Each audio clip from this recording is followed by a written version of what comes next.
जगत अध्यासाचा द्रष्टा कोण? बरोबर ना? याविषयी शंका आणि समाधान. कोण सांगताय? शंका कोण सांगताय? काय शंका आहे?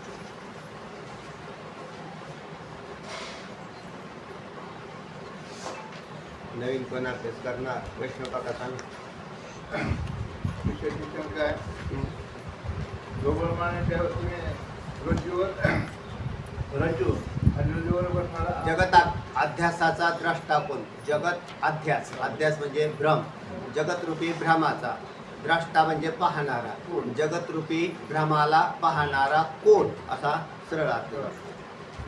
तिथला दिसणारा जगत अध्यासाचा द्रष्टा कोण ही तुमची पारिभाषिक शब्द झाला.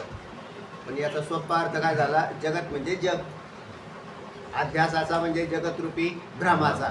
अध्यास म्हणजेच भ्रम. या जगतरूपी भ्रमाला पाहणारा कोण आहे? अशा प्रकारची शंका आहे. सांगा.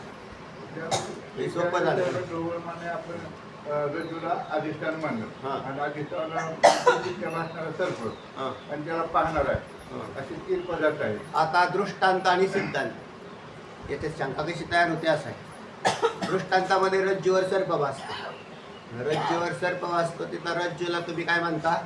अधिष्ठान. सर्पाला काय म्हणता? भ्रम म्हणजेच अध्यस्त. आणि त्या रज्जूवरील सर्पाला पाहणारा हा तिसरा त्रयस्थ असतो. म्हणजे इथे 3 जण दिसतात. पण सिद्धांतामध्ये जर गेलं की एक जगत आहे आणि पाहणारा कोण म्हटलं तर म्हटले कशावर भासलं? म्हणजे ब्रह्मावर. आणि मग पाहतं कोण? म्हटले ब्रह्मच पाहतं, म्हणजेच आत्माच आहे. पाहणारा द्रष्टा कोण आहे? खरं तर पाहणं हा भाग चेतनाकडून घडतो आणि आत्मा कसा आहे? चैतन्य स्वरूप आहे, चेतन स्वरूप आहे. म्हणून पाहणं हे चैतन्याकडून संभवतं, जडाकडून पाहत नाही. कोणताही जड पदार्थ. आता हे फूल आहे, हे फूल फुलाला पाहतं का? नाही. फुलाला मी पाहतो कारण मी चेतन आहे. फुलाला तुम्ही पाहता, तुम्ही चेतन आहे. आणि जो चैतन्य स्वरूप आहे तो पाहणारा आहे, म्हणजेच आत्मा हा पाहणार आहे. पण आत्मा कसा पाहतो याविषयी परत आणखी शंका आहे. तिथे शास्त्राची खोली आहे असं. कारण आत्मा काय पाहत नाही असा विषय आहे. आत्मा काय पाहत नाही, आत्मा काय ऐकत नाही, असे बी आहेत. मग आत्मा काही पाहत नाही, मग इथे पाहणारा कोण? तर चैतन्याचं सहकार्य घेऊन जो कोणी द्रष्टा निर्माण झालेला आहे तो जड आणि चेतन अशा स्वरूपात आहे. नुसता जड म्हणता येत नाही आणि चैतन्य असंही म्हणता येत नाही. तर जड, चित आणि जडापासून तयार झालेले जे गाठ असं म्हटलेलं आहे. तर चित जड स्वरूप असणारा जो जीवात्मा तोच या जगत अध्यासाचा द्रष्टा ठरतो. नुसता आत्मा किंवा ब्रह्म हे ठरत नाही. कारण मूळ सिद्धांतात ब्रह्मस्वरूपाच्या ठिकाणी जगत झालंच नाही तर पाहण्याचा विषय येतोच नाही. पण जगत झालं असं म्हटलं तर जगतात झालं, जगताला पाहणारा हा द्रष्टा हा जड असू शकत नाही आणि चितही असू शकत नाही. तर चित आणि जड या दोघांचा जो मिलाप तयार होतो आणि त्यापासून तयार झालेला अर्थातच तो जीव हा या जगाला पाहतो. जगाला जीव म्हणा ना, तो जीव जीव नसून ब्रह्मच आहे. येते लक्षात? सांगा काय प्रश्न आहे ते आधी सांगा. त्याचा प्रश्नांत एक रज्जूवर भासणारा सर्प, रज्जू आणि पाहणारा 3 पदार्थ आहेत. कुठं? दृष्टांतात. दृष्टांत. पाहणारा ज्याला पाहायचं ते आणि ती जी वस्तू दिसते ती ज्या अधिष्ठानावर आहे ते अधिष्ठान. असे 3 गोष्टी तिथं दिसतात. म्हणजे रज्जू, नामदोरी, रज्जू, त्याच्यावर भासलेला सर्प आणि त्या सर्पाला पाहणारा कोणतरी तिसरा, असे 3 जण दिसत आहेत. किंबहुना रज्जू आणि सर्प कशाला पहा? हे फूल, या फुलाला फूल, या फुलाला पाहणारा मी दिसतंय ना. आणि हे फूल ज्या अधिष्ठानावर आहे, कोणत्या अधिष्ठानावर आहे सांगा बरं? हे फूल कोणत्या अधिष्ठानावर आहे? त्यात काय अवघड आहे? अहो सगळ्याच पदार्थाचं अधिष्ठान चैतन्य आहे. हे डोक्यात फिक्स करून टाका. अधिष्ठान कोण आहे? चैतन्यच आहे. रज्जू हा अधिष्ठान नाही. तर रज्जू पै चैतन्य हे आता मला अगोदर मी सांगितलं होतं. रज्जू हा जड पदार्थ अधिष्ठान होईलच कसा? म्हणून रज्जू उपहित चैतन्य म्हणजेच एकंदरीत तेच चैतन्य. म्हणून काही वेळेला तुम्हाला जी 2 अधिष्ठानं करून सांगितली होती हा विषय मागे येऊन गेला. त्या अधिष्ठानात दोन केली पण खरं अधिष्ठान कोण आहे? चैतन्य हेच अधिष्ठान. रज्जू हा असू शकत नाही. पण रज्जू शिवाय सर्प भासत नाही. समजा तुमचं अधिष्ठानावर दाखवा मिथ्या पदार्थ, तर मग आम्ही तिथं लगेच सिद्धांत लागू कोणता होतो की ब्रह्मस्वरूपाच्या ठिकाणी पदार्थ झालाच नाही, हाच सिद्धांत लागू होतो. आणि झाला असं म्हटलं मग त्याला जड आणायचं, मध्ये आणायची माया आणली. मायेपासून तयार झालेले मायाकृत पदार्थ आणि त्यातच पदार्थ उपहित चैतन्य हे त्याचं काय आहे? अधिष्ठान. असे म्हणजे हे संगतीच अशी. अधिष्ठान कोण असं विचारल्यावर तुम्ही पहिलं उत्तर द्यायचं चैतन्य. तर चैतन्य अधिष्ठान होईलच कसं? तर मग त्याचं दुसरं उत्तर आहे चैतन्याच्या ठिकाणी कोणताही पदार्थ झाला नाही. म्हणजे म्हणजे दिसतो ना, मग दिसतो ना तर मग त्याला अधिष्ठान करायचं. मग कशावर दिसला म्हणले? कशावर दिसला? जसा सर्प कशावर दिसला? रज्जूवर. मग त्या रज्जू उपहित चैतन्य असू शकतो. उपाधी. रज्जू ही उपाधी लागली चैतन्याला. आणि त्या रज्जूच्याच मापाचा समजा जर एक वाव भर दोरी पडलेली असेल तर साप दोन वाव दिसत नाही, तर किती दिसतो? तेवढ्याच मापाचा दिसतो. म्हणून त्याच्यावरती तत्त उपहित चैतन्य आश्रित अविद्येचा तामांशाचा परिणाम तो सर्प प्रतीला येतो. अर्थात आणि मग ज्ञान कोणतं होतंय? तर रज्जूचं ज्ञान झालं. रज्जूचं ज्ञान होईलच कसं? जडाचं ज्ञान आहे. रज्जू उपहित चैतन्य. ज्या वेळेला आपण पाहणारा सुद्धा काय आहे? चैतन्य स्वरूप आहे. आणि म्हणून त्याला ज्या वेळेला ज्ञान होतं त्यावेळेला मग तिथे रज्जू उपहित चैतन्याचं ज्ञान झाल्याबरोबर कशाची निवृत्ती झाली? सर्पाची, सर्परूपी भ्रांतीची निवृत्ती होते. आणि मूळ सिद्धांतामध्ये सुद्धा असंच आहे. ज्या वेळेला आत्माचं ज्ञान होईल त्यावेळेला हा जगत मिथ्या भासलंच त्याला.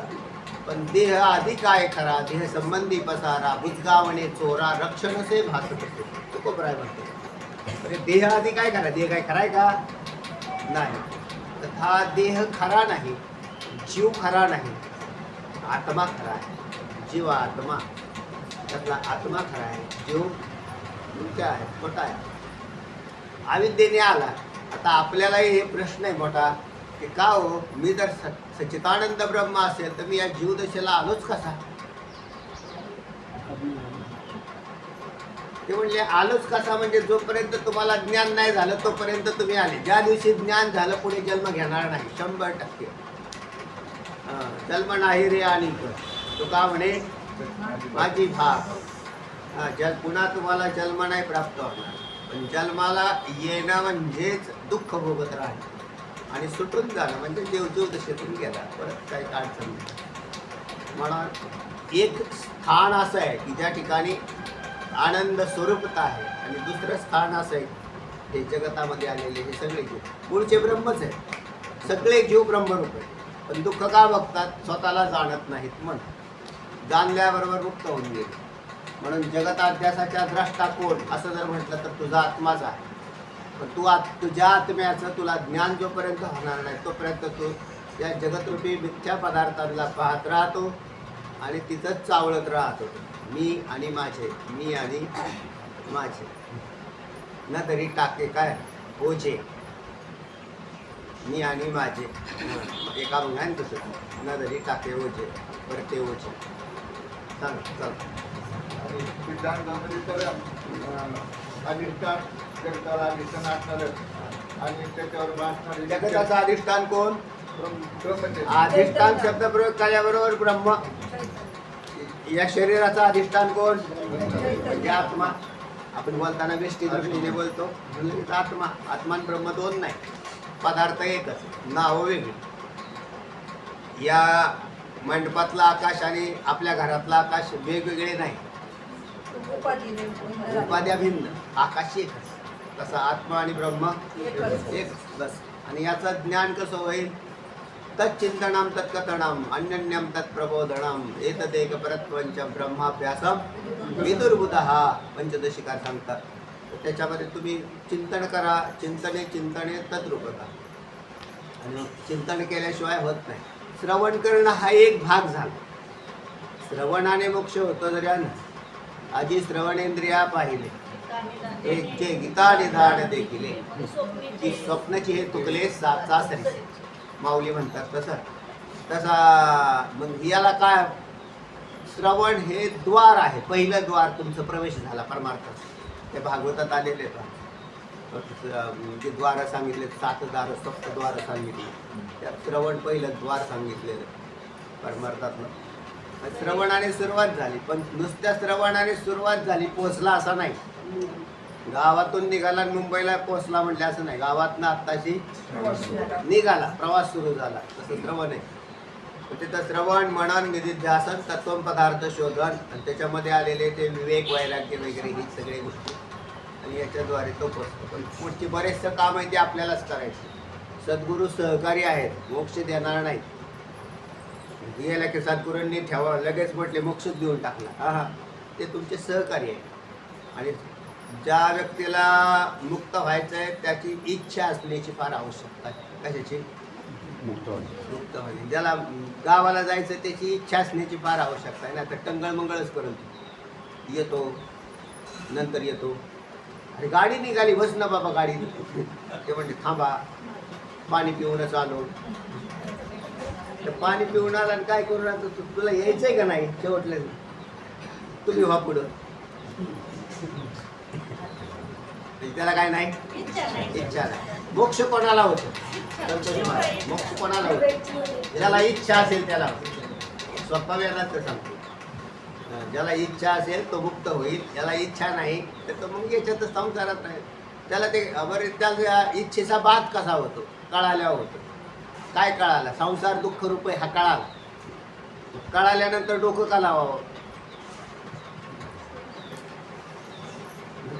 नाही नाही, डोकं बी लावतो आणि कळाला. हे दोन गोष्टी एका काळात घडत नाही. एकच कुठली तरी घडणार, एकच कोणती तरी गोष्ट घडेल. दोन गोष्टी एका काळात राहत नाही. 2 तलवारी जसा एका महिन्यात राहत नाही, तसं जगत सत्यत्वरूपी तलवार आणि जगत मिथ्यत्वाची तलवार एकाच ह्याच्यात कोंबून कशा बसवायच्या? होईल का? नाही होणार. चला, तर तेव्हा हे कळायला पाहिजे. काय होतं, याचा विचार लोक इकडे नाही करत. आपला जेवढा आपण विचारच करत नाही असा नाही, पण प्रपंचात जेवढा विचार करतो तेवढा इकडे नाही. तिथे जसं अगदी पार पैचा हिशोब करतो, काय केल्यावर काय होईल, काय केल्यावर काय होईल, सगळा वेळ त्याच्यात गेला. आणि ते म्हटले मरायची वेळ आली पार, तरी आता काय नाही, मर जा पुढच्या जन्मात. तर असा प्रकारे बा आधी मुक्त व्हावं आणि मग संसार करावा. करणारच नाही. मुक्त कधी संसार करत नाही. संसार केल्यासारखे दिसतात, त्या करतच नाही. करतात म्हणले तरी त्याला सुखाचे आणि दुःखाचे फटकारे बसतात. मुक्ताला कधीच बसत नाही. बद्ध जीवाला दुःख होतच. चला, म्हणून या जगत अध्यासाचा द्रष्टा कोण? अशा प्रकारची सुंदर शंका आहे. तर तुझा आत्माच आहे की त्याचं उत्तर आहे शेवटला येईल. सांगा बरं, दुसरं कोण सांगतंय? फास्ट महिला मंडळ कोण सांगतंय? मग काय सांगा.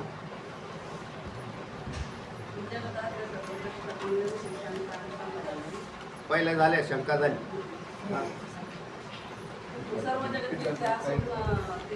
हा, काय म्हणजे? सर्व जगत मिथ्या असून हा, ते आत्म्याच्या ठिकाणी कल्पित आहे, म्हणून जगताला पाहणारा तुझा आत्माच आहे. हा, जगाला पाहणारा कोण आहे? तुझा आत्माच आहे. हा, कारण तुझ्या समजुतीकरता हे सांगितलं. लक्षात येत आहे ना? मीच पाहतो. जगाला कोण पाहतं? तो सोपं सांगू का? डोळे झाका. जगाला कोण पाहतं? म्हणजे तुम्ही द्रष्टा आहे, म्हणजे पाहणारे तुम्हीच ठरलं. आता मी जर डोळे दाखले तर मला जगत विषय नाही राहिला. म्हणजे डोळ्याने पाहतो असं जर कोण म्हणत असेल, म्हणजे जगाला कशाने पाहिलं? डोळ्याने. पण डोळ्यांना जर दिसत नसेल, म्हणजे डोळ्यांना कसं दिसतं? तर चैतन्याशिवाय दिसत नाही, है ना? किं ज्योतिस्तव भानुमान हनिमे रात्रो प्रदीपोदिकं स्यादेवं रविदीपदर्शनविदो किं ज्योतिस्त्राध्यायि मे चक्षुस्तस्य निमीलनानि समयो किं दीर्घियो दर्शने तत्रावत्परां परं ज्योतिस्तदोऽस्मि प्रभो. एक श्लोकी आहे का नाही पाठ विसरून जाते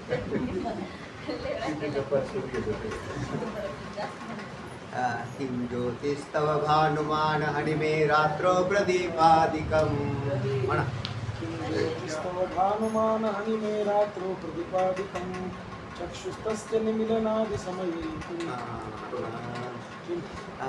स्यादेव सादेवं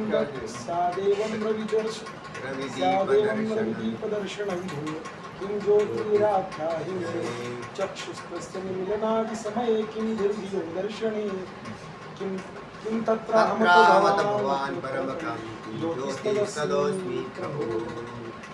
त्याच्यात असं सुंदर दृष्टांत आहे का बरं. या अख्खा ग्रंथ शिकल्यास जमाय तुमचा तुम्हाला तर एक श्लोक कळाला का हो. तुम्हाला दिवसा कशामुळे दिसतं डोळ्यामुळे है ना. दिवसा चक्षुमुळे पण त्या चक्षुला तसं नाही. दिवसा कशाने दिसतं तर सूर्याने दिसतं आचार्य म्हणतात शंकराचार्य. म्हणजे जर सूर्य नसेल तर तुम्हाला दिवसा सुद्धा इथं दिसणार नाही. पण रात्रीच्या वेळेला कशाने दिसतं रवी दीपदर्शन दीपामुळे. म्हणजे रात्री आपण दीप लावला तर रात्रीचे पदार्थ दिसतात आणि दिवसाचे पदार्थ सूर्यरूपी दीप लावल्यावर. आता सांगा त्या दीपाला तुम्ही पाहता आणि सूर्याला बी तुम्ही पाहता बरोबर आहे. तर तुम्ही पाहता म्हणजे कशाने पाहता म्हटले डोळ्याने पाहता. कशाने पाहता डोळ्याने. म्हणजे सूर्य कशामुळे दिसतो डोळ्यात. जगत कशामुळे दिसतं सूर्यामुळे. सूर्य कशामुळे दिसतो डोळ्यामुळे. डोळ्यांना असणारं जे दिसणं आहे ते कशामुळे समजा बुद्धीमुळे. तिथं श्लोकात काय आलं बुद्धी. आणि बुद्धी जर आहे तर बुद्धी सुद्धा अपंचकृत पंचमहाभूतांच्या सातवांशाचं कार्य म्हणजे जड आहे. त्या बुद्धीला तरी कशामुळे प्रकाश होतो तर त्याला आत्म्याचा प्रकाश असं म्हणतात. म्हणून आंतरिक जो आत्मा आहे तोच प्रकाशमय असा सिद्ध झाला. आणि बाह्य पदार्थ सारे जड आहेत. त्या जडाच्या संगतीत जसा जसा जीव रुळला तसा तसा तो स्वतः जड स्वरूप बनला. आणि तो ज्या वेळेला उलटा प्रवास करतो त्यावेळेला तो हा उलटा प्रवास आहे ना की मग त्यावेळेला तो चैतन्य स्वरूप होऊन जातो. अन्यथा म्हणून अनादिकालापासून जीवदशेत आहेत तुम्ही आम्ही. तुमचं काय माझं काय तेच आहे. जीवदशात मरतो जलमतो कोटी जन्म झाले काय ह्यातनं बाहेर पडलो नाही. आत्ता मी मेल्यानंतर जर तुम्ही हे ज्ञान तयार करून जर गेले नाही तर पुढचं शरीर नक्की लागले. त्या पुढच्या शरीरात गेल्यावर पुढचं हे विसरून जायचं इथं काय काय आहे इथे काय मिळवलेलं आहे हे सगळंच विसरून जायचं क्षणात. म्हणजे काय मिळवलेलं आहे म्हणजे घरातली लोक विसरून जायचं आणि जेवढं जड संपत्ती कमावली विसरून जायचं. कामच नाही तुमचं. आणि लगेच पुढचा जन्म घोरपडी तिथं दिसतात आम्हाला आमच्या राष्ट्रात. तिथं जा घोरपडीच्या जन्माला त्या असत त्या ह्याच्यात बिळातली शिरत ते म्हटले हे घोरपडी कोण हेच या जमिनीचे वतनदार. त्याच्यात तिथं राहतात ना त्यांना वाटलं हे आपले ना त्याच्यात तुझ्या काय अडचण होती. चला म्हणून आत्मा हा जगत अध्यासाचा द्रष्टा ठरतो. चैतन्य हाच चैतन्याच्या द्वारेच हे सगळं दिसतं. सांगा त्याप्रमाणे कल्पित पदार्थाचे अधिष्ठान जड आणि चेतन दोन प्रकारचे असते. तर जड हे असली तर त्याला पाहण्यासाठी दुसरा द्रष्टा लागतो. परंतु चैतन झाडाला पाहण्यासाठी दुसरा द्रष्टा लागतो. म्हणून तिथे एक दृष्टांत आलेला आहे. झाडा मृदंगावर खडा पडला तर ऐकणारा चेतन कोणतरी असावा लागतो. पण चेतनच वाजवू लागला गाऊ लागतो. तर कारण तो चैतन्य स्वरूप आहे. ऐकणारा चेतनच असावा लागतो. जड झाडाला ऐकत नाही. काय नाही एखादा मृदंगावर खडा पडला पण तिथं कोणीच चेतन ऐकणारा नाही म्हणून त्या मृदंगानेच ऐकलं असं होत नाही. चला त्याप्रमाणे स्वप्नाचे अधिष्ठान साक्षी चैतन्य असते आणि अविद्यावृत्ती. आता एवढं जड पदार्थ आपण स्वतःच तयार केले. कुठं स्वप्न पाहिल्यानंतर कोणी पाहिलं मीच पाहिलं असं म्हटलं. स्वप्न कोणी पाहिलं मीच पाहिलं त्यावेळेला तर कोणीच नव्हतं. ते जड पदार्थ कोण झालता तोच झालता. म्हणजे त्या सगळ्या जड पदार्थाचा निर्माताही तोच आणि पाहणाराही तोच आहे. चैतन्य चित्त स्वरूप असते याला आत्माच आहे. मग तोच परत जागा झाल्यावर अवस्थेतून बाहेर आल्यावर तो म्हणतो अरे मला स्वप्न पडलं होतं असं असं. पण काय काय होतं म्हणजे मुलं बाळ स्वप्न सगळी जमीन झुबला सगळं म्हणजे जड आणि चेतन सगळा तोच बनला होता आणि तोच पाहत होता. त्यावेळेला ते स्वप्न मिटलं त्यावेळेला ते निघालं ते निघून गेलं. पण चैतन्य तर सिद्ध झालं ना. चैतन्य आहेच ते सिद्ध झालं. त्याप्रमाणे मिथ्या जगताला पाहणारा सुद्धा आत्माच आहे. त्याप्रमाणे अगदी स्वप्नाप्रमाणे मिथ्या जगताला पाहणारा सुद्धा हे जगत रूपी काय आहे? स्वप्नाचं आहे. याला खरं समजू नका. शास्त्र म्हणतं याला खरं समजू नका. स्वप्न आहे. स्वप्नात तुमची हानी झाली. काय हानी झाली? चोरी झाली मोठी. कुठं? स्वप्नात 50 तोळं गेलं. कुठं गेलं? स्वप्नात 50 तोळं गेलं. मोठ्याने बोंबलायला लागलं. म्हणजे बोंबलणं खरं आहे का नाही त्याचं? 50 तोळ्याची किंमत झाली किती महाराज? किती झाली? 15-75 काय? मोडे तोडे 1.5 लाख झाला. 15-75 लाख रुपये तर झाले. पाऊण कोटी. एवढी हानी झाली. कुठं? स्वप्नात. त्याला किती वाईट वाटत असेल? त्यांनी कायमस्वरूपी वाईट वाटत राहावं. कुठं? जागृत झाल्यावर कसं काय? जागा झाल्यावर त्याला असं वाटलं की म्हणजे त्याला असं ज्ञानच झालं. त्याला आपलं काहीच गेलेलं नाही. पण जागा झाला म्हणजे त्याला ज्ञान झालं की ते खोटं होतं. बरं आता इथे जागा कधी होणार? इथे मेल्यानंतर माणसं जागी नाही होत. मोक्ष मेल्यापाठी आमासी होईल ऐसे जे म्हणती अति मूर्ख. दीप गेल्यावरी कैसाची प्रकाश झाका झाकी मग कास याची माऊली ज्ञानोबराय म्हणतात. अरे तुला जागा व्हायचं असेल तर आत्ता जागे व्हा. आत्ता जागे कसे हो? ही तर जागृत अवस्था आहे. आम्ही जागेच आहे महाराज. ही अज्ञानकृत अवस्था आहे. ही जी जागृती दिसते स्वप्न सुषुप्ती आणि जागृती ही जीवाच्या अज्ञानकृत अवस्था आहे. या तिन्ही अवस्था माझ्या ठिकाणी नाहीत. याला जागा होणं म्हणतात. या तिन्ही अवस्था म्हणजे या 3 अवस्थेवरून मी भिन्न आहे.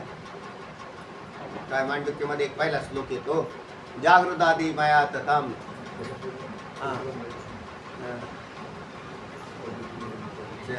पहिला सेकंड त्याचा लक्षात नाही. सुरुवात नाही यायची लक्षात. तर त्या तिन्ही अवस्थेवरून मी कसा आहे?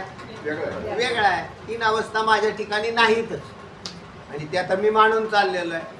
म्हणून स्वप्नातून जागा झाल्यावर त्याला वाटतं आनंदी राहतो. कारण काय आपलं काही गेलं नाही हे त्याला कळा. पण या तिन्ही अवस्थेतून जो जागा झाला तो खरा जागा होणं असं म्हणतात. म्हणजे 3 अवस्था माझ्या ठिकाणी नाहीतच. तिन्ही शरीर माझ्या ठिकाणी स्थूल सूक्ष्म कारण तिन्ही शरीर रहित असा मी आहे. त्या तिन्ही शरीरांचा अधिष्ठान मी आहे. जागृत स्वप्न सुषुप्तीच्या पलीकडे मी आहे. किंबहुना या देह आणि देहसंबंधी असणारे इंद्रियांच्याही पलीकडे मी आहे. कोणतीही इंद्रिय माझ्या ठिकाणी नाही. किंवा पंचकोशावरून मी कसा आहे? वेगळा असा आहे. माझ्या ठिकाणी याचा अत्यंत अभाव आहे. आणि यांचाच अत्यंत अभाव आहे तर जगत तरी राहीलच कसं? म्हणून जगत सुद्धा झालंच नाही असं ज्ञान या अवस्थेत करून बुद्धी स्थिर केली. बुद्धी स्थिर केली बरोबर लक्षात आलं. मग तो मुक्त त्यालाच म्हणतात मुक्त झाला. म्हणजे तो त्याच्यातून मुक्त झाला म्हणजे वेगळा झाला. जगत दिसत असताना त्याचा बाद निश्चय होतो. याला मुक्त असं म्हणतात. जगत दिसतंय का हो? ही जी दिसती वस्तू ना ही वस्तू व्यावहारिक सिद्ध होते. याचं काम बी व्यवस्थित चाललेलं आहे. पण ही वस्तू सत्य नाही हे लक्षात ठेवा. ही वस्तू जर ही वस्तू सत्य नाही नाही दिसणारे सगळेच पदार्थ हे सत्य नाही. एक आत्माच सत्य आहे असं ज्ञान व्हावं लागेल. त्याला म्हणायचं मुक्त होणं. चला पुढे. 2 अधिष्ठानाची कल्पना ही तुझ्या समृद्धी करता सांगितलेली आहे. तसं पण पाहिलं तर सिद्धांत मतात सुद्धा सर्पाला अधिष्ठान साक्षी चैतन्य असून त्याला पाहणारा अविद्यावृत्तीद्वारा तुझा आत्माच आहे. बरोबर आहे. आणि सर्व स्वप्नाला पाहणारा या विद्यावृत्तीद्वारा तुझाच आत्मा आहे. आणि जागृतीला पाहणारा तुझाच आत्मा आहे. आणि सुषुप्तीत असणारा तूच आहे. तोच आत्मा आहे. फक्त आता पहा किती सुंदर भाग आहे. पहा झोपल्यावर तुम्हाला दुःख आहे का? एखाद्या माणसाची जागृतीत मोठी हानी झाली आणि त्याला तर झोप नाही लागत लवकर, पण लागली त्याला झोप. आता कसं झालं?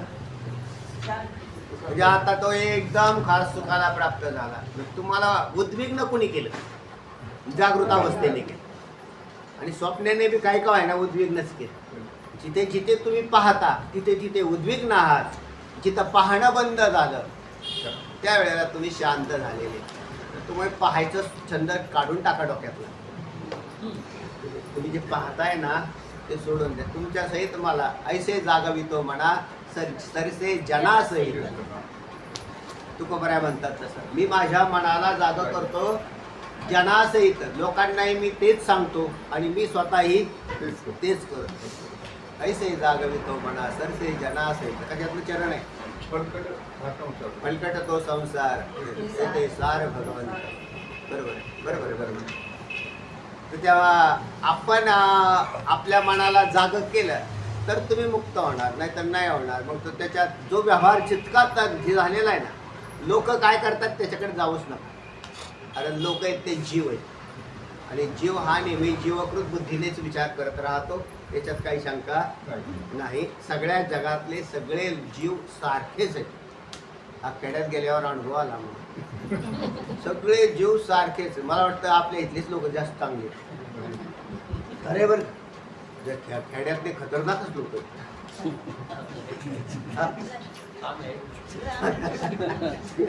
तुम्ही चांगले रे मग इकडे येतात अभ्यासाला. खेड्यात खतरनाक नाही. ते म्हणतात खेड्यातले खेड्यात खतरनाक आहे.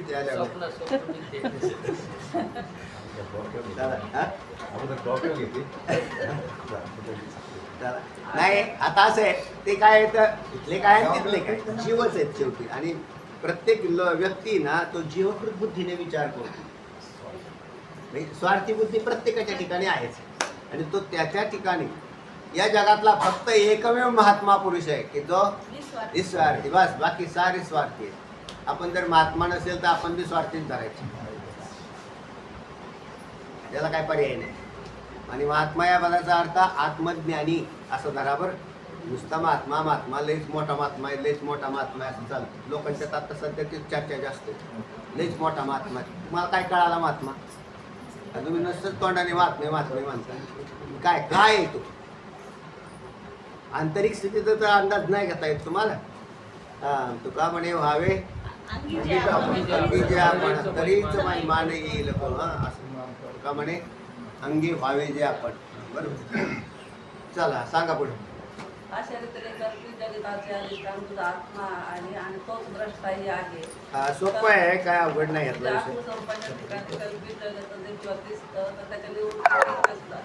काय म्हणून बरोबर. तुझा कल्पित आहे. तुला कशासाठी बरोबर आहे. मूळ विषय जो आला होता की दुःखाची आत्यंतिक निवृत्ती व्हावी महाराज आणि परमानंद सुखाची प्राप्ती व्हावी, त्याच्यासाठी तुमच्याकडे आलो. मग दुःखाची आत्यंतिक निवृत्ती व्हायची असेल तर पहिल्यांदा माझा पहिली गोष्ट आहे, सुख नंतर पाहू.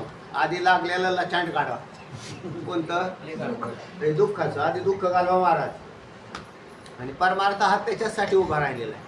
परंतु काय करावं, समाजाला नाही कळत. बरं, समाजाला हे नाही कळू राहिलं. समाज आत्यंतिक दुःखाची निवृत्ती नाही करू राहिला, तात्पुरत्या दुःखाची निवृत्ती करू राहिला. मुलं बाळं सगळी सुखी राहिली, प्रॉपर्टी इस्टेट सगळे एवढं भेटले की भरपूर झालं म्हणतात, त्याच्यात सुख आहे, अशा प्रकारची भ्रांती आहे. आणि वेदांत शास्त्र सांगतं ते सगळं खोटं आहे. तू त्याला खोटं आहे असं तुझ्या बुद्धीचा सही करून दे. कशावर? सगळं सातबारावर ना तिकडं सह्या करायचं.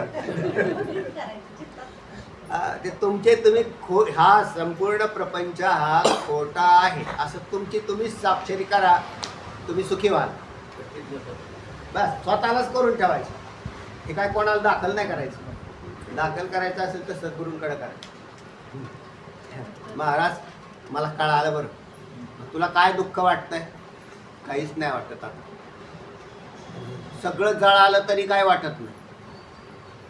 जळायचं नाव नका काढू. मग कस तरीच होतं. हा तेव्हा अशा प्रकाराने काय झालेलं आहे तर त्यावेळेला हे स्वाक्षरी होईल ना माझ्याच मनाची स्वाक्षरी अरे खोटं आहे हे सगळं मग ह्या जीवाला आसक्तीमुळे एवढा गोड असतं काहींचा संसार काही वेळेला गोड असतो कायमस्वरूपी नसतो तो पण तात्पुरत्या अंशात तरी काही वेळेला गोड भासतो चांगले खायला प्यायला सगळी खेप मिळाली की ते म्हणतो की चांगले आणि त्याच्यात बिघाड झाला की लगेच म्हणतो असं परंतु तो नित्य हा दुःख स्वरूपच आहे हे कळायला पाहिजे तो चांगला असेल तेव्हाही दुःख स्वरूपच आहे आणि ज्या वेळेला प्रतिकूल असेल तेव्हा तर आहेच आहे पण प्रतिकूल संसार दुःखरूप आहे हे लवकर कळतं अनुकूल असलेला दुःखरूप आहे हे कळायला फार उशीर म्हणजे आज जे चांगलं दिसतंय ना गोमट चांगलं दिसतंय आणि त्याला मिथ्या असं म्हणायचं म्हणलं तरी जीवावर आल्यासारखं होतं आणि हीच परीक्षा आहे की जे चांगलं बी आणि खराब बी हे सगळं दुःख स्वरूप असून बरं आता हा दुःख स्वरूप संसार त्याला विचारला की काय झालं त्याचं पुढं म्हणजे काय नाही तुझ्या ठिकाणी कल्पित आहे असं कळाल्याबरोबर संपलं हा संसार कल्पित आता त्यांना संपला त्यांच्या दृष्टीने संपला पण ज्यांनी सत्य समजलेला आहे तो उचलतोच ना त्याला पडली हे रूढी जगा परिचार चालविती व्यवहार सत्य म्हणून ते त्याच्या दृष्टीने करणारच आहे त्यामुळे त्याला काही अडचण नाही चला दृष्टांत दिला आता मंत्राचा आहे ना ते तुमच्या दृष्टीने जरा हा दृष्टांत जरा अवघड होईल पण तुमचे टीव्हीवर चित्र पाहता बरोबर तर टीव्हीवरती जे चित्र पाहता त्याच्यात मोठी आग लागली बरोबर आहे आणि ती आग तुमच्या घरात फैलावली बरोबर टीव्हीत मोठे टीव्ही लावलेत ना लोकांनी घरात मग त्याच्यात आग लागली मोठा वाटता मग बरोबर लगेच ते म्हणते आता अवकस काहीतरी उपाय करा ते म्हणले का ही आग जर आपल्या घराला लागली तर काय होईल तेव्हा गपची बस कळाला ना वळाना काय म्हणजे का अरे ती आग आहे ना कल्पित आहे ती लागेलच कशी तसा तुम्ही सत्य आहे आणि जगत खोट आहे जगतात जे काही आगडोम चाललेला आहे त्याचा माझ्याशी काही काडीचा हे कळावं लागेल बरं दृष्टांत कळतो पण सिद्धांतात अवघड होते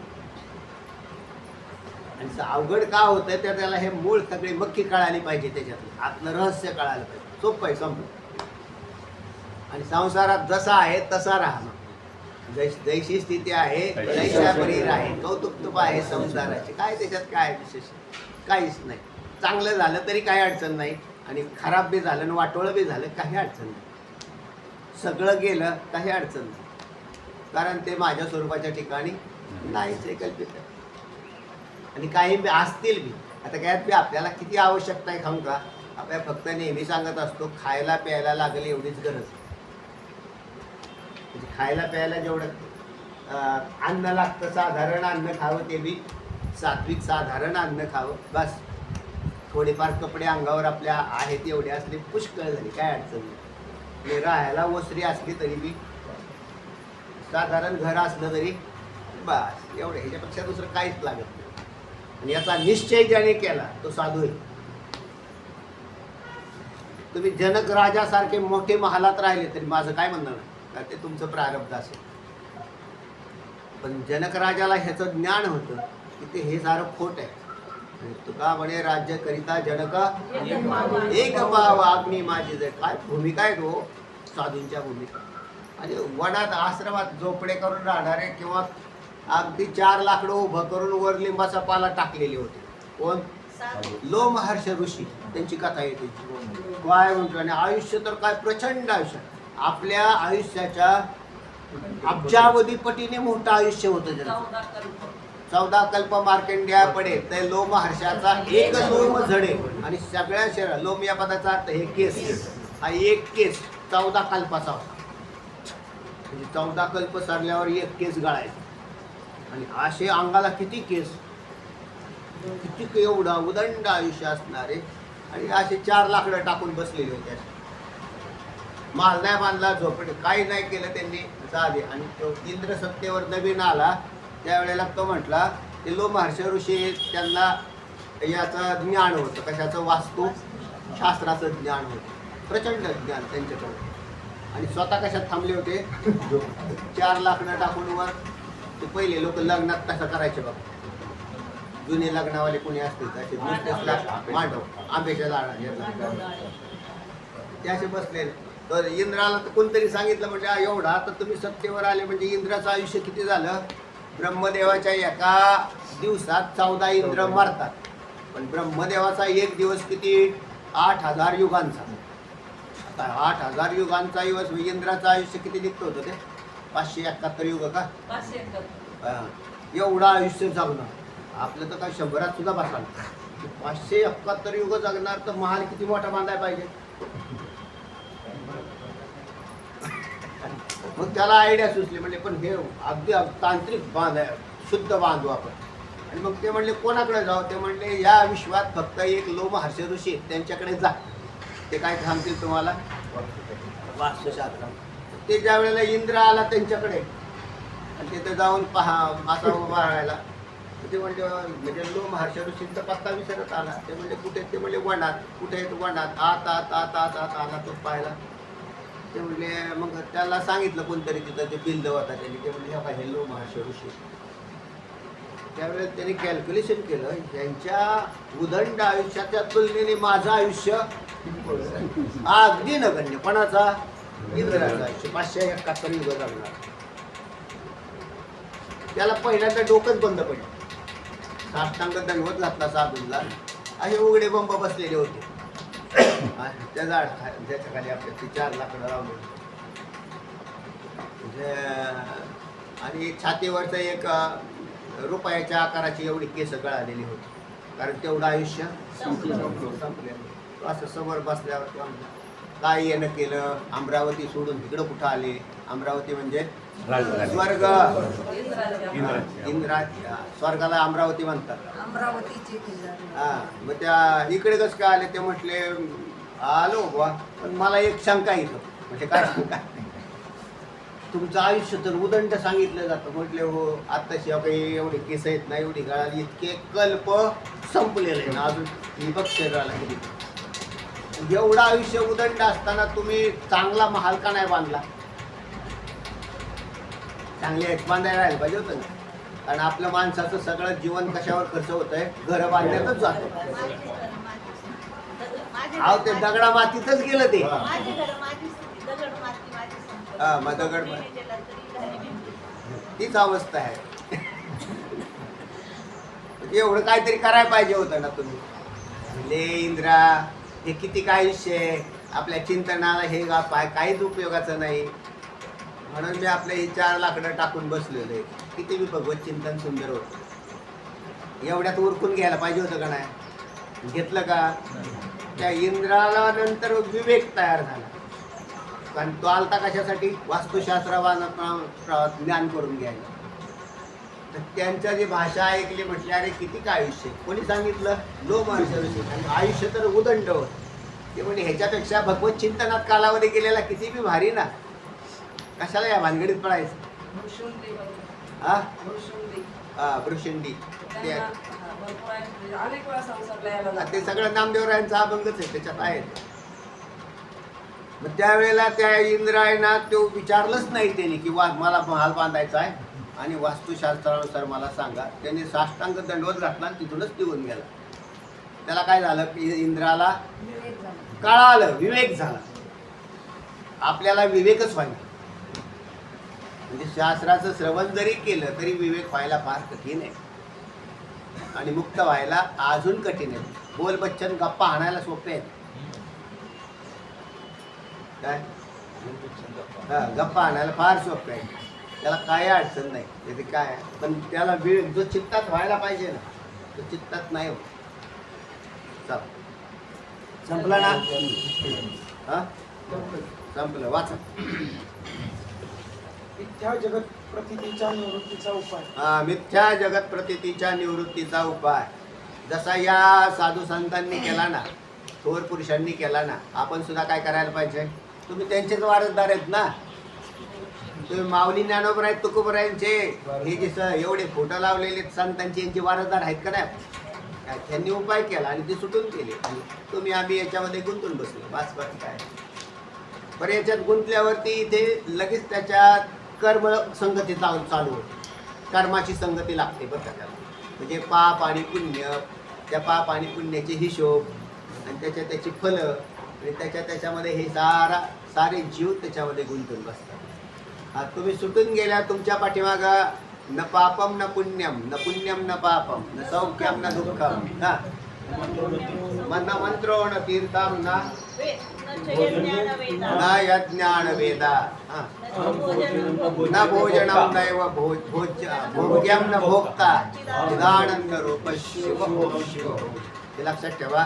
हे याच्या पलीकडे जाईल तोपर्यंत जाणार नाही. तोपर्यंत याच्यात तो गुंतून बसणार. म्हणजे पुण्य पापाचे हिशोब लागू होतात. मिथ्या जगत प्रतीच्या निवृत्तीचा उपाय सांगा महाराज. चला. शिष्य जगताविषयी आपला निश्चय झाला तरी जोपर्यंत त्याची प्रतीती येते तोपर्यंत दुःख निवृत्त होत नाही. बरोबर आहे. तोपर्यंत त्याची प्रतीती येत तोपर्यंत दुःख निवृत्त होत नाही असं पण म्हणताय. जसे स्वप्न मिथ्या आहे असे ठाऊक असून सुद्धा ज्याला भयानक स्वप्ने पडूच नाही असे वाटते तो त्याच्या निवृत्ती करता जपादी साधनेही करतो. बरोबर आहे. हे माहिती की तुम्हाला जर भयंकर स्वप्न पडत असतील तर तुम्ही काय करा, देवाचं नामस्मरण करा म्हणजे जप करा. मग तुमची ती स्वप्न काय होतात, भयंकर पडणारी स्वप्न बंद. स्वप्न तरी का भयंकर होतात, चिंतन भयंकर असतं. चिंतन जसं भयंकर असतं म्हणून स्वप्न सुद्धा भयंकर असतं. सगळं खोट्याला पसारा लावलेला आहे. तुम्ही जसं चिंतन कराल तशी स्वप्न पडतात. तर तेव्हा जसा मिथ्या स्वप्न जरी मिथ्या असेल तरी ते काय करतं, स्वप्न दुःख देत आहे. जगताविषयी मिथ्यात्व निश्चय झाला तरी जोपर्यंत त्याची प्रतीती येते म्हणजे कोणाची, तोपर्यंत दुःख निवृत्त होत नाही. कारण प्रतीती येते. 12 वाजल्या की भूक लागते. भूक लागल्या की काय करावं बुवा, आता काय खावावं. आणि त्याला काय झाला, पीडा व्हायला लागली का नाही. शारीरिक पीडा आहे, मानसिक पीडा आहे, सगळ्यात पीडा होताना दिसतात त्याला. तर तेव्हा जोपर्यंत प्रतीती येते तोपर्यंत दुःख आहे. जसे स्वप्न मिथ्या आहे हे ठाऊक असून सुद्धा भयानक स्वप्ने पडू नयेत म्हणून तिथे एक उपाय आहे. कोणता, नाही निवृत्ती करता जपादी साधने करा. हा एक पहिला उपाय. हा त्या कार्यामधला उपाय. पण त्याचप्रमाणे हा दुःखरूपी जगतभास मला होऊच नाही असे वाटते. तर याच्यावरचा आता याच्यावर उपाय बी आहे ना. जसा तिथं जपाचा उपाय दिला तसा इथे उपाय कोणता दिलाय, आध्यात्मिक आदिदैविक आदिभौतिक दुःख निवृत्तीचे उपाय आलेले. तुम्हाला जर शारीरिक पीडा व्हायला लागली तर डॉक्टरकडे गेला. पण डॉक्टरकडे गेल्यावर दुःखाची आत्यंतिक निवृत्ती झाली नाही, हे लक्षात ठेवायचं. डॉक्टरकडे गेल्यावर लगेच दुःख गेलं असं नाही त्याचं, किंवा ते दुःख पुन्हा येणार नाही असं बी नाही. आध्यात्मिक आदिदैविक जर असेल तर काही मंत्रतंत्र मांत्रिक तांत्रिक यांना तो उतार आलेला आहे. तांत्रिक एक लोक जातात, कोटी रुपये देतात त्यांना. असं ते वाचतोय बाबू. मग इतके मूर्ख लोक आहेत की मला माहितीच नव्हतं. तर त्या असे त्यांच्याकडे जातात, ते पैसे देतात. ते म्हणजे कशावर उपाय काढला, आदिदैविक दुःख घालवायचं. आधी भौतिक ते म्हणले जास्त संरक्षण ठेवा, वाढवा आहे ना, बंदुका ठेवा, आणखीन काय ठेवा. याच्यातून कशासाठी उपाय काढला तो, आधी भौतिक दुःख निवृत्ती. हे लोक करतात म्हणून सुखी झाले का, नाही झाले. चला येणार आहे पुढे हा विषय. यास काहीतरी उपाय सांगावा अशी प्रार्थना आहे. हा त्याचे उपाय असे होते की एखादा माळ, ताईत, भस्म असा काहीतरी द्यावा महाराज. किंवा दोरा गंडा, आणि ती गंडा घालणारी अशी बरीच तयार होती. असा काहीतरी उपाय टाक की ज्यामुळे मला काय होईल, संसाराचं दुःख वाचणार आहे का. असं काय असं आहे का, नाही. जो अशा प्रकारचे गंडा तंत्र मंत्र करतो तोच दुःखी आहे, तोच तुरुंगात चालला. काय झाला, तोच दुःखी झाला. ते म्हणले ह्याचं दुःख कोण घालवणार. ते म्हणले आता आपल्याला मरण्याशिवाय पर्यायच नाही. ही गोष्ट झाली का नाही खरी. तुम्हाला दुःख लोकांची घालवायची होती का तुमच्याकडे ओढून घ्यायचं होतं? इथे आले तर कळालं तरी असतं की काहीच मिळू नको बाबा, ते याच्यातून बाहेर पड. ही वस्तुस्थिती बरं का. तुम्ही दुसऱ्याला दुःखी करायला जाताल ना त्यावेळेला स्वतःच दुःखी झाल्याशिवाय राहणार नाही. तुम्ही दुसऱ्याला सुख द्यायचं असेल तर तुम्हाला याच्यापासून दुसरा उपाय नाही. कोणता? संसार दुःखात याच्यापासून बाहेर निघणे, बस. दुसरा उपाय काहीच नाही. म्हणून दुःखाची आत्यंतिक निवृत्ती होण्याचा विचार विचारत असताना इथं विषय असा आला, म्हणून संसार निवृत्तीची इच्छा मला होते. काय झाला? त्याप्रमाणे दुःखरूपी जगतभास मला होऊच नाही असे वाटते, म्हणून संसार निवृत्तीची मला इच्छा होते. यास काहीतरी उपाय करा. मला इच्छा कशाची आहे? संसार निवृत्ती. काय का श्री गुरु, ज्यास भयानक स्वप्ने पडत नाहीत असे वाटत असेल त्यांनी नेहमी जागे राहावे. म्हणजे त्याने कोणता उपाय करू नये? अहो जपादी साधने. ते म्हणजे जप केल्यावर महाराज स्वप्नात काय होते? वाईट स्वप्न पडत, म्हणून काय करायचं? आज जप कशाला करतो? जागा राहा. जागा राहिल्यावर स्वप्नच पडणार नाही. खरा उपाय कोणता आहे? का जप करणे उपाय आहे? हे कळायला पाहिजे. तू हे नको करू. लोक काय करतायत?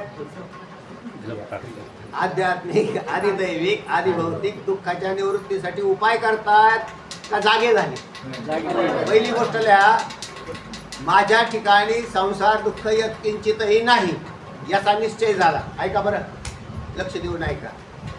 आता माझ्या शरीरात माझा गुडघा दुखतो, म्हणजे दुखतो, मोडलेलाच आहे, पायच मोडलेला आहे आणि तो भयंकर ठाणवतो. बरोबर आहे का नाही? ते म्हटले महाराज मग ह्याच्यावर तुम्ही उपाय काय केला? म्हटलं याच्यावर उपाय काय नाही, एक तर सहन करत राहणे मरस्तवर, याच्यापेक्षा दुसरा काय उपाय? आणि लौकिक केला, तेल बिल बाम भीम आमकं डमकं काय केलं, लावलं, किंवा काहींनी पाय मोडून दुसरे पाय बसवले, ऑपरेशन केली, इकडून तिकडून जोडले.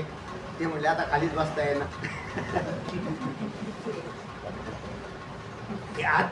कायमचा उपाय झाला का तुमचा? नाही झाला. पण तुमच्या शरीराच्या संबंधाने तो उपाय. पहिली गोष्ट माझा ठिकाणी म्हणजे मी आता ज्या शरीरात राहतो ते शरीर माझं नाही. कोणाचं हे नाही सांगत मी, माझं नाही. आणि मी सच्चिदानंद ब्रह्मच आहे, हा मला बोध निर्माण करून घ्यावा लागेल.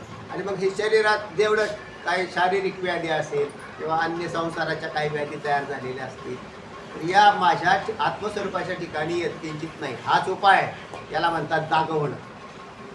आणि याच्यावर उपाय करत राहणं. किती उपाय केला तरी हे सरत नाही, तर ह्याच्यात कुठेतरी बिघाड होत राहतो. एक रोग गेला तरी दुसरा रोग होतो. असा काही नियम नाही की रोगाची आत्यंतिक निवृत्ती होते. म्हणून आणि जेवढी लोक पाहतात ते शरीराला धरून पाहत आहे की शरीर नीट राहिलं पाहिजे. शरीर तुमचं नाहीच आहे. ते आज ना उद्या कोणत्याही क्षणाला पडेल. म्हणजे जर चांगलं मरण आलं तर चांगलंच आहे. चांगलं मरण म्हणजे आमच्या दत्तासारखं, एका क्षणातच गेला. शरीर जाणारच आहे. बायको जाणार, मुलगा जाणार आणि आई वडील बी जाणार, सगळेच जाणार आहे. तो चांगला गेला आणि त्यांचा आई वडील आणि मुलं आणि बायको यांचा काडीचा संबंध नाही. भ्रमाने भासतोय तो. तुमची पत्नी नाही, तुमची मुलं नाही, तुमचे नातवंड नाही, कोणच नाही. ते मग तुम्ही तर कोण आहे? तुम्ही सर्वस्व येतं. म्हणजे तुम्ही ज्या वेळेला तुम्ही जागे होताल त्यावेळेला तुम्ही मुक्त होताल. या संसारात तुम्ही एंट्री केलेली, एक्झिट तुम्हीच करायची. एंट्री कोणी केली? शरीराला धरून एंट्री केली का नाही? या कुटुंबात जन्माला आले का नाही तुम्ही? खळत तर कुटुंबात जन्म झाला तुमचा. आईच्या गर्भातून बाहेर आल्या तुमची एंट्री झाली. ते म्हणले कोण? हे म्हणले सगळे आपले हे आई वडील भाऊ बहिणी असं असं असं. आणि ज्या वेळेला एक्झिट होईल त्यावेळेला ते तोच मरेल ना का बाकीचे मरतील? बाकीचे राहतील, जातील, जगतील, काही संबंध नाही. आणि कोणत्याही कुटुंबात कोणीही जन्म घेतो याचा काही नियम नाही. ते पाप पुण्यावर आधारित गणित आहेत सगळे. आणि मग तुम्हाला एक्झिट करायची तर एक्झिट चांगली झाली पाहिजे असं पहा. चांगली एक्झिट त्याला म्हणतात की जो आत्मज्ञानी होऊन गेला. ब्रह्मज्ञान निर्माण केलं, स्वतःमध्ये मुक्त झाला, शरीराचा संग टाकून दिला. न करी रे संग राहे रे निश्चळ, लागून येती मळ ममतेचा, या नावे अद्वैत खरे ब्रह्मज्ञान अनुभवा वाचून बडबड. आणि तरी ते तुकोबऱ्या सांगतात. तुकोबऱ्या ब्रह्म व्यक्तीला फार मानतात बरं. नुसते भक्ती सांगतात. आता भक्ती सांगायचं काय कारण आहे हे कळालं लोकांना म्हणून सांगतात. ते ॲक्च्युली त्यांना काय सांगायचं आहे, आत्मज्ञान सांगायचं.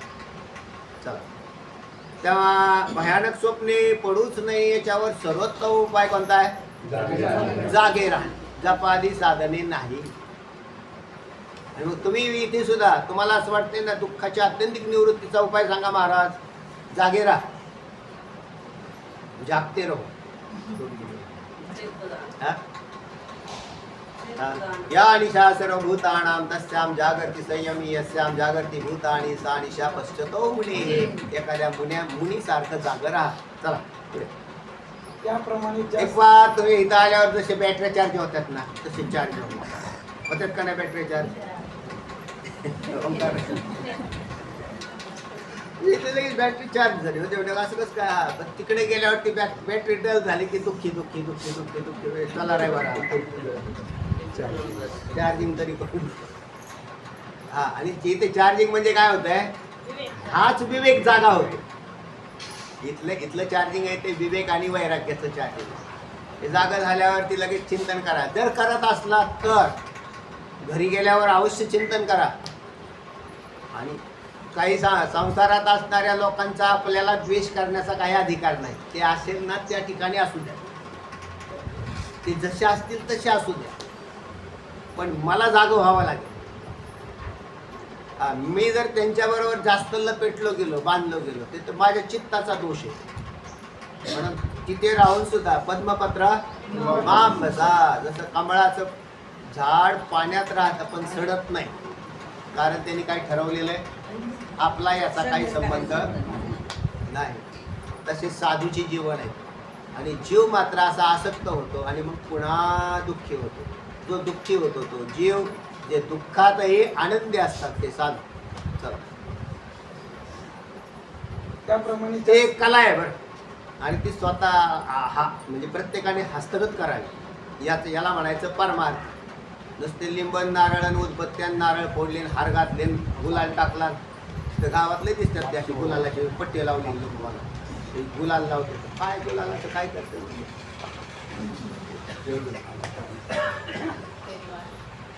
फार अवघड आहे. हे परमार्थ करताना दिसतात पण सगळे एकसारखेच.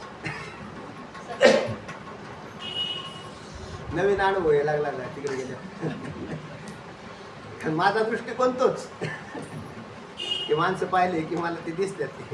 ते ह्यांनी का लावला असेल बरं गुलाल, याच्यावर कोणत्या देवाची कृपा झाली, आणि परत ते मारून तोडून खात्यात.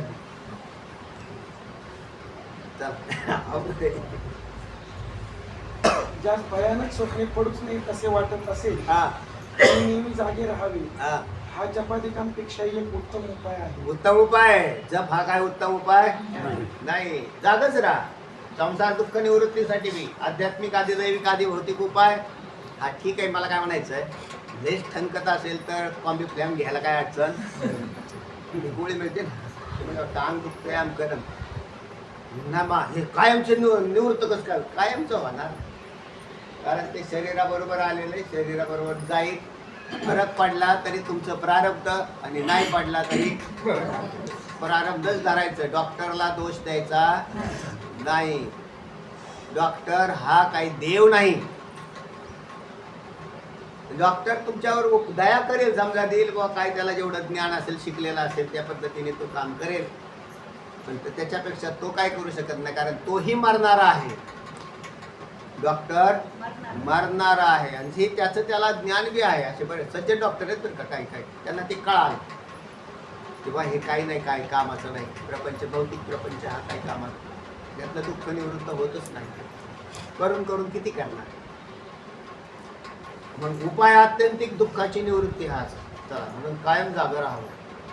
कशातून? हे जगतरूपी जे स्वप्न पाहताय ना, याच्यात तुम्ही काय राहा?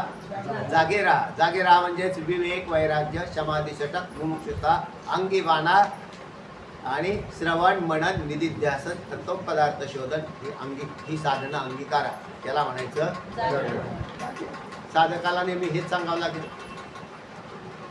वाचा.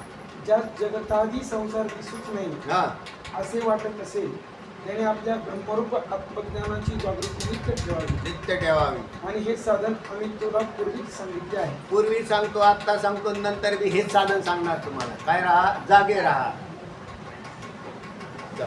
तू ब्रह्म आहेस असा तुला उपदेश जागता जगदेव राखा काही भाव अवघा क्षेत्रपाळ पूजावा सकळ. आपण काकड्यामध्ये अभंग म्हणतो सगळ्यात कितीतरी जागे राहण्याचे तुम्हाला. ऐसे जागविले जना ऐसे जागवितो म्हणा. ऐसे जागविले म्हणा ते झालं. ऐसे जागविले अवघे जन जागविले संतांनी. चेत जाणा तुम्ही चेत जाणा टिपरी वडाच्या घाई माऊली ज्ञानामराय उठा जागे वारे आता. पाठच म्हणता ना तुम्ही अल्वट साहेब. उठा जागे वारे आता स्मरण करा पण ते अखंड करा. भया हा ते एक माऊलींचा उठा उठा जागा पाठी भया आले मोठे पंढरी वाचुनी ठाव तुझा ठाव नाही कोठे. पंढरी म्हणजे सुखरूप देव दाखवला बरं का. आणि बाकीचे ना भूताख्यातांचे देव जे आहेत ना चंद्री हेंद्री दैवते कोण पूजिते भूते घेते आपल्या पोटा रडते मागते सीते. काय त्या देवांना करायचं. जो देव त्रास देतो ना त्या देवाच्या नादालाच नाही लागत. देवले आमचा खराब आहे बघा असं देवले वाईट कशाला त्याच्या नादाला काय. जो ताण देतो त्याला कशाला जायचं. आपण जातो कोणाकडे एखादा माणूस ताण देत असेल त्याकडे जसं असं टाळतो तसं जे देव ताण देतात त्यांच्याकडे कशाला जायचं. हा सुखरूप देव आहे ना. सुखरूप आहेसा कोण सांगा माझ्या पांडुरंगा सारी. हा तुम्हाला सुखरूप बनवतो आणि तुम्हाला तुमचा पत्ता देतो. खरं असं आहे तुम्हीच पांडुरंग आहे. चला ब्रह्म आहेस असा तुला उपदेश केला. हा त्या वाक्यातील शब्दशक्तीनेच मी सच्चिदानंद ब्रह्म आहे असा बोध तुला उत्पन्न झालाच पाहिजे. झालाच पाहिजे. काय झाला पाहिजे. मी ब्रह्म आहे. मी सच्चिदानंद ब्रह्म आहे. मी मरणारा नाही. माझ्या ठिकाणी मरण यत्किंचितही नाही. माझा कधी जन्मच झाला नाही. माझ्या ठिकाणी षड्विकार नाहीत है ना. जायते अस्ति वर्धते विपरिणमते अपक्षयते विनश्यति हे दोषरहित असा मी आहे. आणि मी शरीरच नाही. हा पहिला भाव नष्ट करा. आपला जास्त भाव त्या शरीराशी गुंतलेला आहे. मी शरीर आहे म्हणून शरीर संबंधी माझे आहे असा प्रकारचा भाव तयार झाला आहे. मी शरीर नाही, तुम्ही शरीर नाही. हे कधी लक्षात येईल. मेल्यावर. विवेकाने आत्ता या शरीरात हे ज्ञान तयार केलं. मी शरीरवान नाही, मी शरीर रहित. अशा आपल्या दोन अवस्था आहेत. आत्ता जे दिसतात ना या शरीरात असणारी ही अज्ञानकृत अवस्था आहे. आणि शरीर रहित मी सच्चिदानंद ब्रह्म आहे. मला काही कमवायची गरज नाही, खायची गरज नाही, प्यायची गरज नाही, आत्म्याला काही लागत अशी एक स्थिती आहे. आणि त्या स्वरूप स्थितीमध्ये गेलेला हा पुन्हा जन्म घेत नाही. आणि तो तिथं गेलेला नाही तो जन्माला आल्याशिवाय अशी स्थिती. पुढे मी सच्चिदानंद ब्रह्म आहे असा बोध तुला उत्पन्न झालाच पाहिजे. बरोबर. आणि त्याच दृढ बोधाने संसाराची प्रतीती नष्ट होती. हा संसार प्रतीती नष्ट होते. पण बोध कसा पाहिजे. दृढ पाहिजे. आणि दृढ बोधासाठी सतत चिंतनाची त्याच आवश्यकता असते. तुम्ही जर अनात्मचिंतन बी करता आणि आत्मचिंतनही करता आणि दोन्हींची मिसळ करता. दोन्हींची मिसळ करताना तुम्हाला विवेक जर जागा असेल तर तुम्हाला व्यवहार काळात सुद्धा तुम्ही जागेच राहता. एखादी गोष्टीचा हानी झाली हो त्याच झाली तर काय अडचण. कारण संसार कसा आहे. मी संसाराचं मिथ्यात्व अशा दृष्टीने काढाल. हानी झाली हो द्या. कारण हानी होणं हा त्याचा स्वभाव आहे. तुम्ही दुःखी का. सत्य समज. तुम्ही सत्य समजता. देहाला पहिल्यांदा सत्य समजलं आणि दुसऱ्यांदा देह संबंधीला सत्य समजलं मग झाली दुःख. मग याच्यातून जागे होण्याचा उपाय कोणता. देह हाही खोटा आहे. कारण हा क्षणिक आहे, क्षणभंगूर. एखादा ऍक्सिडेंट झाल्यावर किती माणसं मरू शकतात, किती वेळात. आता आमच्या आलवर साहेबांच्यातलं बंधूंचं कुटुंब एकाच वेळेला नष्ट झालं का नाही, काळे साहेब एकाच वेळेला. आणि दुसऱ्या दिवशीचं काय प्लॅनिंग होतं, त्यांच्या डोक्यात प्लॅनिंग आहे ना, आपल्या असतं त्यांचं का नाही, असं का होतं. क्षणात संपणार आहे, त्यांचं संपेल असं नाही, कोणाचंही संपेल. पण आपण असा भरोसा धरून चाललोय की त्यांचं संपलं पण आपलं नाही. हा मूर्खपणा आहे ना बुद्धीतला. ते गेले तर ते नाही ना, ते जाय ना का गेले तर, पण आपलं नाही होत तसं. हा बावळटपणा करू आपण, हा बावळटपणा करतोच आहे. पण त्याही क्षणात मी आता एवढा प्रवास करतो, एका दिवशी धडकलो गाडीला, कुठं मारायला काही किती वेळ लागणार आहे. महाराज गेले का, कसं काय गेले, महाराजांनी नाही जायला पाहिजे. महाराजाला काय, महाराज काय, आणखीन कोण काय, हे प्रत्येकाच्या लिखित घटना आहेत, त्या होणार आहेत. पण याचा चिंतन आधीच तयार करून ठेवणारा त्याला म्हणायचं जागा झाला. अरे कधी देह टाकायची तयारी, केव्हा आहे, कसा आहे, कधी येईल तेव्हा. कारण देहाचा घाव हा शरीरावर पडतोच, पण मी सच्चिदानंद ब्रह्म आहे, माझ्यावर हा घाव पडू शकत नाही, मी पुन्हा शरीरही घेणार नाही. हा निश्चय करा. चला. असो संसार निर्विकल्प समाधी साध्य झालेल्या पुरुषास असो म्हणजे बरंच सांगता येईल, पण भरपूर झाला. असो म्हणून मी ब्रह्म आहे हा बोध निर्माण करून घेणं हा संसार दुःख निवृत्तीचा म्हणजे सर्वश्रेष्ठ उपाय आहे. चला.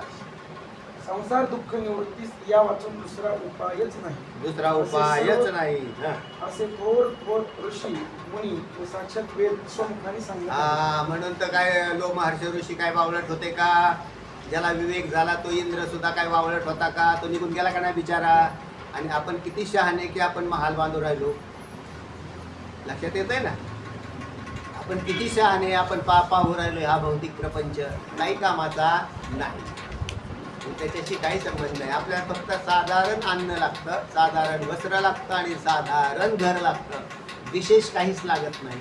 जो विशेष करायचा प्रयत्न करेल तो दुःखी झालेला आहे. आणि ती एक परीक्षा आहे त्याची, की त्याने अधिक दुःखी व्हावं, ही देवाने घेतलेली परीक्षा. नंतर तो काढी लावेल त्याला.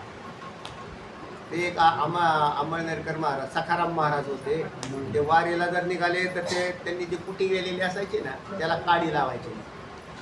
ते म्हणले मग लाकडं पुढच्या वेळेस परत कुठून आणायची. ते म्हणले काय करायचंय, तिकडे चाललंय ना, देवाशी एकरूप व्हायचंय ना, मागच्यांचं काय करायचं. हे तरी का नेणं ते होते मागे ऋषी, जेया जनाशी दुरावले, कंदमुळे पाला धातूच्या पोषणा, खाती वास राणांतरी वनांतरी केला. ते काय बावळट होते का, म्हणजे आम्ही फारशा आणि सगळं मोठं करून राहिलो.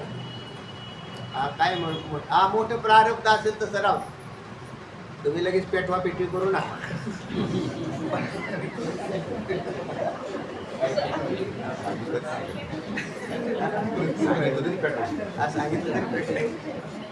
आज प्रारब्ध आहे ना तसं राहा ना, पण दुःखी नका ना हो.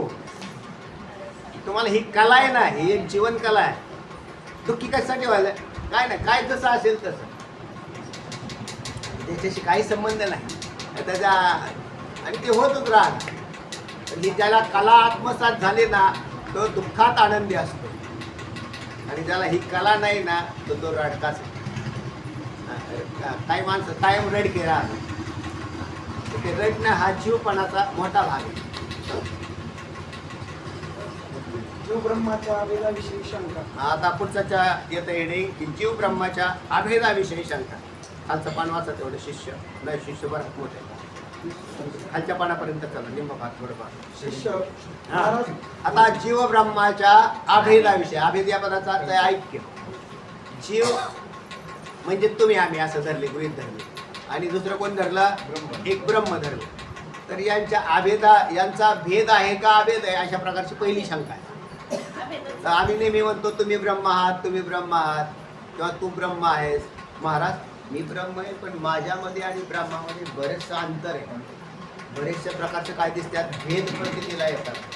मी ब्रह्म होईलच कसा, अशा प्रकारची शंका येईल. सांग महाराज, तुझा आत्मा सच्चिदानंद ब्रह्मरूप आहे असे आपण वरचेवर सांगू, आत्म्याचे ब्रह्मरूपाने ज्ञान झाले तरच संसार दुःख निवृत्त होणार, त्या दुसरा उपाय नाही असे सांगता. बरोबर. पण मी ब्रह्मरूपच आहे असा माझा निश्चय होत नाही. माझा निश्चय होत नाही. होईल तरी कसा? अनादिकालापासून जन्म घेतलेले आणि मी देह आहे, मी देह आहे, संसार माझा आहे याचा सत्यत्वाचा निश्चय आहे. कधीपासून? मागचे बी जन्म झाले आपले, तुमचे आणि माझे अनेक माग जन्म झाले. प्रारब्ध वशात कधी आपण जवळ बी असतो, सांगता येत नाही कुठले कोण कुठे जवळ कसा असेल.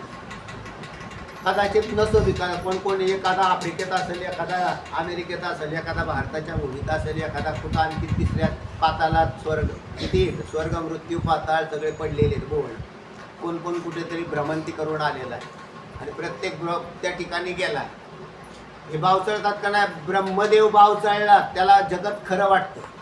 इंद्रदेव बावचळला, इंद्रादी, त्याला ते जगत खरं वाटतं. कोणाला? देवादिकांना. आणि तुम्ही आम्ही तर मानव आहोत. आत्ता मानव आहोत, पण मागच्या जन्मातून कुठून कुठून आलेलो. आणि त्यावेळेलाही जगत सत्यत्वाचे संसार, देह सत्यत्वाचे संसार झालेले लगेच जातील तसे. म्हणून जास्त चिंतन बळकट आहे. पहा, पोथट कुऱ्हाडीने झाड कधी तुटत नसतं. या चांगली अशा झाडे, अशी धार असलेली कुऱ्हाड घेतली. अशी धार असलेली कुऱ्हाड म्हणजे तिला काय, ह्याला काय दार म्हणतात होय त्याला. आणि तुम्ही झाड तोडायला गेला कवर बी हाणान ठोके त्याला, असा प्रकार आहे तो. म्हणून धार धार कुऱ्हाडीने झाड तुटते, याच्यात काही शंका नाही. पण धार लावण्याचं काम झालं पाहिजे. आणि धार कोणी लावावी? आपणच आपल्या बुद्धीला. बुद्धी निश्चय आत्मज्ञान ब्रह्मरूप भावी आपण आपण ब्रह्मनिष्ठा राखे पूर्ण तत्परायण कार्य. चला पुढे. तेव्हा जीव आणि ब्रह्म यात भेद आहे असे मला वाटते. ठीक आहे, आकडा 1. कारण मी पुण्य पापाचा करता, संसार दुःखाचा भोगता, जन्म मरणादी धर्मवान असून संसार निवृत्तीची इच्छा मला आहे. ब्रह्माच्या ठिकाणी पुण्य पापादी कोणतेही धर्म नाही आणि त्या संसार निवृत्तीची इच्छा नाही. कोणाला? ब्रह्माला. ब्रह्माच्या ठिकाणी पुण्य नाही, पाप नाही, पुण्य नाही, करता नाही, भोगता नाही, संसार नाही, संसार दुःख निवृत्तीची इच्छा नाही. कारण नाहीच आहे तर येईल कुठं? बरोबर. मी कसा आहे महाराज? मी पाप पुण्यवान आहे. आहेत का नाही? तुम्ही पाप करता का पुण्य करता? तिथे आले तुम्ही आता पुण्यवंत आहेत का नाही? तुम्ही पुण्य करता का पाप करता? पुण्य करता. तुम्ही पुण्यच करता. सर तुम्ही दोन्ही सत्य बोलतात बिचारे. नुसतं पुण्यच करतात म्हणतात आवडत. कारण असं आहे, नुसतं पुण्य कधीच होत नसतं. पापाचा पाप मिश्रित पुण्य किंवा पुण्य मिश्रित पाप असं होत असतं. पण तुम्ही पाप पुण्य करत नाही असं माझा दावा आहे. याला धरून पुण्य करता का पाप करता? काहीच नाही, द्यायला जर होते देह तुमचा आहे का? तुम्ही धरलं तर म्हणजे मान्यता काढून टाका. धरलं तर पाप नाही करायचं. तुम्ही पुण्य करता का पाप करता याचं मी तुम्हाला विचारलं तर त्याचं उत्तर आहे तुम्ही पुण्यही करत नाही आणि पाप. तुम्ही सच्चिदानंद ब्रह्म आहात ना. 10 वेळा सांगितलं तुम्हाला. मग हे प्रमाण बी केलं. तुम्ही पुण्य करता का पाप करता? तुम्ही म्हणले ना पुण्य करता, मी ह्यांना पकडलं तुम्ही. आणि तुम्ही पुण्य करता म्हणले की पकडले शास्त्राने. पुण्य करतात तर ह्यांना पुण्य भोगायसाठी शरीर द्या. पण शरीर म्हटलं तर ती काही सोपी गोष्टच नाही. काय सांगू? गर्भीची यातना मज भोगिता नारायणा मांस मळमूत्र जाणं तुझं. गर्भापासून ते मरेपर्यंत जाळ असतो, साधं दुःखच आहे ना. म्हणून याच्यातून सुटण्याचा उपाय आहे ना तो असा आहे की तुम्ही पुण्यवानही नाही आणि पापवानही नाही. पण ते म्हणले हे नुसतंच मानायचं का महाराज? ते म्हणले नाही, तुम्ही खरे करते भोगते नाही. तुम्ही पुण्य पापवान नाही. कोण म्हणतं मी पुण्य पापवान? नाही, मी काही करतच नाही. कारण मी सच्चिदानंद ब्रह्म आहे. मी जीव दशेत अज्ञानाने आलेलो असं भासतंय मला आत्ता. पण तो जीव मी नाही. मी मन नाही, नाहम मनुष्यो न च देव यक्षो न ब्राह्मण क्षत्रिय न वैश्य न शूद्रः न ब्रह्मचारी न गृही वनस्थो चिदानंद रूप शिव ओम शिव ओम मन बुद्धी अहंकार चित्त आणि मनबुद्धी अहंकार चित्त आणि नाहम हा न श्रोत्र जीवे न च घ्राण नेत्रे न च योम भूमिर न तेजो न वायु चिदानंद रूप शिव ओम शिव ओम आचार्यांचे श्लोक आहेत ते पाहून घ्या हा किती मी सुंदर आहेत ना हो त्याच्यात सगळा तोच बोध दिला की मी नाही मग तुम्ही पुण्य पापवान नाही पण शंका कशी आली बघा आता आणि त्यांनी शंका केली ती रास्त आहे कारण सगळे जीव स्वतःला करता भोगता पुण्यवान पापी असे समजतात आणि ब्रह्मस्वरूपाच्या ठिकाणी करता नाही भोगता नाही पुण्य नाही पाप नाही हा भेद आला का नाही लक्षात हा तर एक नंबर हा शेतामध्ये बरोबर आहे आता एवढंच खालच्या 4 ओळी वाचा म्हणजे 2 आकड्यापर्यंत तरी जाऊ अशा रीतीने माझे व ब्रह्माचे स्वरूप हा अत्यंत विरुद्ध असतात हा ब्रह्म आणि मी एकच आहे असा निश्चय कसा होईल बरोबर माझ्या आत्म्याच्या ठिकाणी हे कोणतेही धर्म नाही बरोबर असे जे आपण मागे सांगितले आहे ते मी विसरलो असे नाही हा पण मग ते बी आहे की माझ्या तुझ्या आत्म्याच्या ठिकाणी काय नाही कोणत्याही प्रकारचा धर्म नाही हे मी विसरलो असं नाही महाराज मग हा, हे सर्व धर्म माझ्या ठिकाणी भासतात भासतात ब्रह्माच्या ठिकाणी भासत नाही हा, माझ्या ठिकाणी भासतात आणि ब्रह्माच्या ठिकाणी नाही मग मी सच्चिदानंद ब्रह्म हे मी बऱ्याच वेळा ऐकतो पण माझ्या ठिकाणी करता बघता काय नाही केलं तरी मला लगेच पाहावं लागतं संसाराकडे डोकं टाकावं लागतं तर अशा प्रकारचे मला ते भासतात ते भासायलाच नाही पाहिजे खरं है ना संसार धर्म भासतायत का नाही भासतात तर ते नाही भासायला पाहिजे आता त्यानंतर 2 प्रकारच्या आणखीन शंका आहेत पण जे आपण पुढच्या वेळेला पाहू कुंडली गरदार विठ्ठल श्री ज्ञानदेव तुकाराम पंढरीनाथ भगवान की जय माऊली ज्ञानेश्वर पुढच्या रविवारी सुद्धा पाठ